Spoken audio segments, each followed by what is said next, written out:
What is going on, Lakers fam? This is your boy Jay Lake, bringing you Lakers all day, all the time, even in the off season. If you haven't yet, please go ahead and hit that like and subscribe button down under. We have a guest today coming on. What's up, Nazim? Hey, how's it going? Thank you for having me on. Thank you for this opportunity.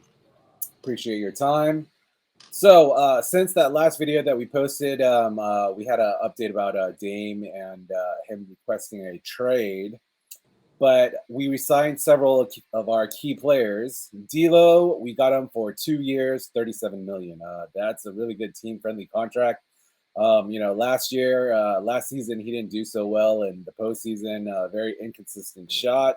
Most likely, this 2 year, 37 million is bringing him back as a trade chip. Um, that's quite a bit of distance from his original 34 million contract. So 2 years, 37. That's about a little under 18 million a year. So that seems like a good trade chip for us. Definitely.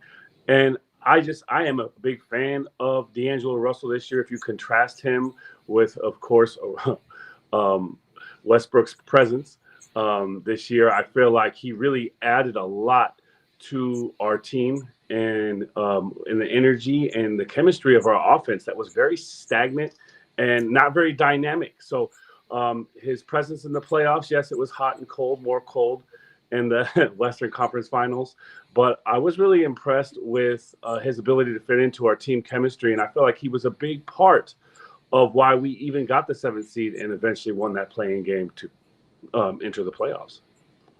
Okay, Nas. So you're saying you wouldn't mind keeping him throughout the season and into the postseason? Well, Jay, I'm not so much saying that as I do think that it could be a trade chip for a big Damian Lillard deal. We know the Lakers like to make big splashes in the offseason, kind of going back to that Russell Westbrook trade a couple years ago. But I just think that I like the way that he fit in with the team. He hasn't been a big playoff guy, even last year in the Minnesota playoff game versus the Clippers in 2022. He did not step up to the plate for that team very well. And in the playoffs in their first round series, I think it was versus the Grizzlies. He actually was benched the last game before they were eliminated. So I do understand that he is not stepping up at big moments, but I really did like him as opposed to Russell Westbrook as an addition to that point guard spot for the Lakers, especially in the regular season. Yeah, I'm hoping his immaturity issues don't carry around from his first time around. Everything that happened with Young, lots of poor shot selection, errant passes, forcing shots that aren't really there. Wanting to be that Kobe, you're the hero, or get your crowd hype type thing. He's happy to be back in LA because LA is where the nightlife is. It's where the weather is. I mean, I'm hoping he doesn't get drunk or high most of the time, and he has a good workout ethics. But also, we re-signed Austin Reeves here on our show. We call him the Savior, or I am him. So 4 years, 56 million. That is awesome. Team friendly deal. It was expected to go as high as around 90 something million. So there's something called the Gilbert Arenas provision. That's basically it allows you to re-sign your own players, sort of like what happened with Gilbert Arenas and the Warriors. They were outbid by another team, and so it allows us to keep them at around 12 million for that first year and successfully hire above that. So 51 million, that's great because some other team could have easily thrown him a 90 million contract, which is basically a poison pill contract being stacked at that third and fourth year, but the first year still being around 12 million. But I think all of our fans are happy that Austin Reeves is back. Yeah, I also think that it's a good move for Austin Reeves himself. I feel like if he was the first or second option on a team, say like San Antonio Spurs or the Houston Rockets, I just don't know if he's ready for that kind of pressure. Being a third year forward, just not being drafted a couple of years ago and being very young. So I feel like also, yes, we need him. And he's like a Swiss Army knife with a plethora of upside and skills. But Also, I just don't know if he's ready to step up to a team on a maximum contract and really take that star role. So I think that, this is a good deal for both sides, and I'm really glad that he's back. That also brings us to Rui Hachimura. So he signed a 51 million 3-year deal. That's around 17 million. Originally, when he was in Washington, he wanted 18 million. I'm sure it has something to do with being in Los Angeles, probably having the biggest Japanese community out in United States besides in Japan. Mhm. Little Tokyo represent, right? That's right. That's right. But he I gets mean, it's good great. Japanese food, lots around his people, especially he likes to speak Japanese. And so that's pretty cool. He did show up and show out in the finals in the postseason for the Lakers. And I'm pretty sure that we're glad to keep him at 17 million as well. Man, the person that he reminds me of the most is a throwback. I think he reminds me of James Worthy, his moves on the baseline to get to the hoop, the lost art of the mid range game. Rui Hachimura was a great addition to our team, like you said, especially in the playoffs. But I'm really glad that he's back, and I really feel like he has yet to reach his ceiling or his potential. So I'm also excited for that signing, be it may if he's a starter or that key guy off the bench. Ooh, James Worthy, huh? Those are some Yeah, pretty big I shoes love to me some fill. James Lakers Worthy. legend. When he came But over from James Worthy said that he had some moves that reminded him of him. So I okay. took that from the man himself. Right. When he came over from Washington, he sold a lot for that mid-range jump shot. He wasn't much of an outside shooter. He didn't really have the boards. When he did come over, Phil Handy told Ham, like, hey, look, let me take this kid over here and put him under my wing. So, he got some handles, he got some rebounding skills, and he's been rounding out pretty well. We're hoping that he has this upward trajectory continues, and, he shows out next season for us as well. Yeah. Some of our other notable signings that we have are Jackson Hayes for a backup center. That's pretty Mhm. good. Yeah. Taurean Prince, Gabe Vincent, and Cam Reddish. Yeah.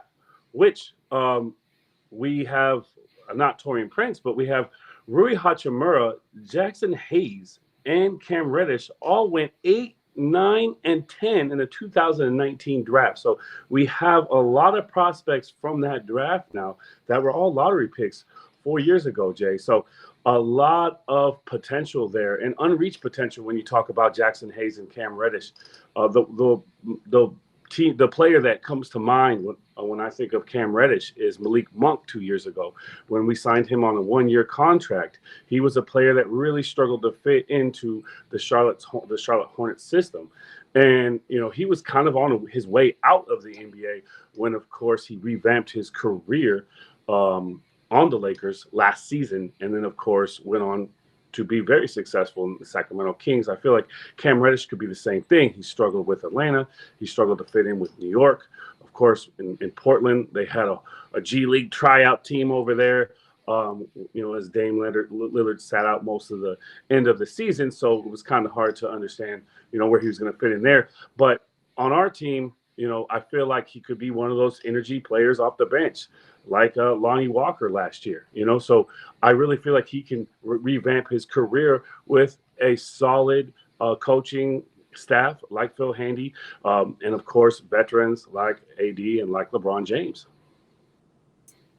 Right. So yeah, those are some pretty good points that you bring up there, Nas. That draft class. That's pretty crazy. That successive kind of draftees that we pulled over. 8, 9, and Lakers, 10, 2019. yeah. Lakers are known for their reclamation projects. Stanley Johnson, Wenyen Gabriel. There's several players that we took flyers on, and maybe they're misused in their previous team, or they weren't put in the right roles. But when they're in the Lakers, LeBron kind of unlocks them, their potential. Yeah. So out of these new signings, who are you most excited about? Because I think I'm probably most excited about Gabe Vincent. He showed out during that Miami Heat playoffs, and he caught fire. But even though he averaged around 30% 3-point shooting during the season, but when the pressure was on, he stepped up. So that's probably something that Rob Pelinka wanted to bring in after our showings from D'Lo and Troy Brown. Yeah, 38% from in the NBA Finals. He upped his scoring average. I think it was in single digits during the season. He upped it up to 12.7 in the playoffs. He was a big part of the Miami Heat run, and he was a player that really stepped up in the clutch. We kind of talked about how D'Angelo Russell has a hard time stepping up in those moments in the playoffs. It does not seem that Gabe Vincent has the same problem. It seems like he has a little bit of that Derek Fisher in him, where he's stepping up and not afraid of the moment. Hit a lot of key shots in big games for them to get through that Boston Celtics series, and of course even helped them in the NBA Finals against Denver Nuggets. So I really, really like this acquisition. I do not think he's a trade piece for Damian Lillard, but I am not an expert. I really think that he's a smart player, and of course, like you said, I really admire that he stepped up in the playoffs and really increased his percentages from the field and beyond in 3-point lane. Ooh. Derek Fisher, huh? Derek Fisher, James Worthy. You're gonna compare Jackson Hayes to like Shaq or Paul Gasol next? I'm very hopeful as a Laker fan and very excited about these free agent signings the last couple of days, Jay. All right, sounds good. So on to our depth chart. We have point guard. At point guard, D'Angelo Russell, Gabe Vincent. Shooting guard, we have Austin Reeves, Max Christie. Small forward, LeBron James, Taurean Prince, Cam Reddish. Power forward, Jared Vanderbilt, Rui Hachimura. Center, we have Anthony Davis and Jackson Hayes. So that's a pretty well-rounded roster so far. And we have our new draftees as well, Jalen Hood-Schifino and Maxwell Lewis. What do you think about our depth? So it seems to me that we have a lot of wings and a lot of shooting guards, a lot of twos. Not sure that our two rookies are going to get a lot of playing time, as impressive as they were in college. I feel like they probably will get a lot of run in the G League and hopefully will be prospects for the years to come. Obviously, we don't know what our roster is going to look like if we do make a trade for, say, a Damian Lillard. I do feel like we're still a little light at the big position. I'm old school and I love my bigs. Jared Vanderbilt will probably play the floor, whether it's on the bench or in a starting role. Jackson Hayes, obviously, is the big that many people thought that we should sign in the next coming days. Anthony Davis has always wanted to play the four. So that leads me to believe that we are going to either sign a center or, of course, put Jackson Hayes in that position, but therefore we would need a reserve center. So we still have Mo Bamba that we waived, and he has said that he would like to stay in LA. Obviously, it would be for less money than the money that he was due, $10 million that he was due for next year before the Lakers waived him. You also have your glue guy, Winning Gabriel, your lunch pail guy, your hard hat guy, who will do all the things that no one else wants to do. Just a really, really good player when it comes to hustling for that extra touch, that extra possession, that extra rebound. The last 2 seasons, and he's really earned his name with the Lakers. So those two are still free agents, and hopefully we can re-sign one of those. Those are the names that come to mind for me, Jay.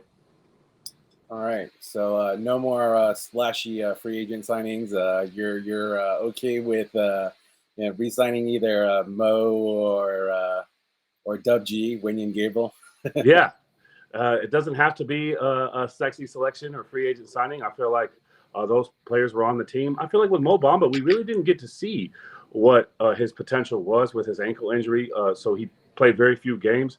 So I would like to see, if he has that potential, excuse me, if he has that potential, such as a Jackson Hayes or Cam Reddish.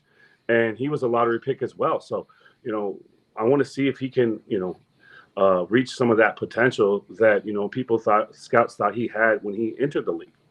Yeah, that's a good point you brought up about Jackson Hayes as well. I'm hoping we get some twin tower actions because from day one, 80, he's like, I don't want to Yeah. play center, right? I mean, whenever he's forced to play center, he feels like he gets bumped and bruised, and he's not the finesse type of player that he's used to. He doesn't take those, wide Yeah. open mid range shots, and he doesn't get into those rhythm shots. So it seems like his offensive side takes a drop whenever he has to play that five. And if you think about his most successful year with the Lakers, obviously the championship bubble year in 2020, we had additional rim protectors like a Dwight Howard, like a JaVale McGee. So if we could give him some relief with the defense and the rim protecting, he could obviously be more effective, you know, on the offensive side of the ball because he wouldn't have to play so much at the rim on defense. Right. So, we're hoping that Jackson Hayes plays that bruiser role type center that Hmm. Dwight Howard or JaVale McGee provided in the past. Currently, with these players, we're at about 160 million. First tax apron is 165 million. So we're at 13 players with the players that we have. Rob Pelinka usually likes to keep one empty roster space in case of any type of trade that we need to take back an extra player, or say if we pick up somebody off of wires. But one more player left. Most of the other players, like Cam Reddish, they were on veteran minimum contracts. Hmm. So your veteran min is like about 4.74, or depending on kind of how many years a player's been in the league. Hmm. So at 160, only 5 million under the tax apron. So realistically, we could sign about one more player before we hit that tax apron. Um, so Mo Bamba, Tristan, Dub G, Malik Beasley, Lonnie Walker. Are you just going with Dub G out of those? And is there any other players in that market that Yeah. you might be interested in? So we were talking earlier about winning Gabriel, but I feel like it could be Mo Bamba because I really feel like he just didn't get a good chance to reach his potential, play the games on the schedule. Didn't play in the playoffs at all. I know that they said he also can hit it from 3 point lane, so I'm kind of interested to see what he can offer. I know he's interested. I don't know if the Lakers are interested. Obviously, they would probably sign him for well under what they owed him for next season. But I feel like maybe a player like Mo Bamba, a player that is not going to require any plays called for him, and like we kind of talked about with winning Gabriel, a player that would just go in there, play hard, protect the rim, and do all the things that don't show up always in the box score. Sounds pretty solid to me. So on a last note, Damian Lillard. Miami is a front runner for Damian Lillard. There's also the Clippers, 76ers, even maybe the Nets.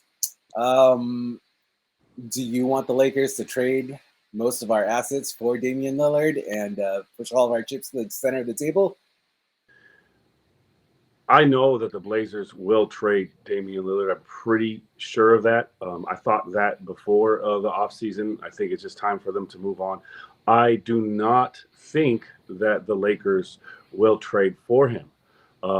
Steve Nash, Gary Payton, Russell Westbrook come to mind. These big stars. Of course, Damian Lillard is a lot younger than they were when they came to the Lakers, but I just don't think that a super team is what we need. If you look at the Denver Nuggets, they had a lot of depth, a lot of positions, especially coming off the bench, which really, really overwhelmed the Lakers. So I just think that that's the way to go is to have team chemistry, to have people in different roles, role players, such as a Gabe Vincent or a Torian Prince, and you know really rely on your stars. Now, be that said, we know that LeBron James is getting older, and we know that Anthony Davis hasn't played over 60 games in the last 4 or 5 seasons, if I'm not mistaken. So, you know, I'm kind of on the fence about it, but I don't think that the Lakers are going to try to pull that off. And, of course, trade all the assets that they've either re signed or signed in these last 2 days.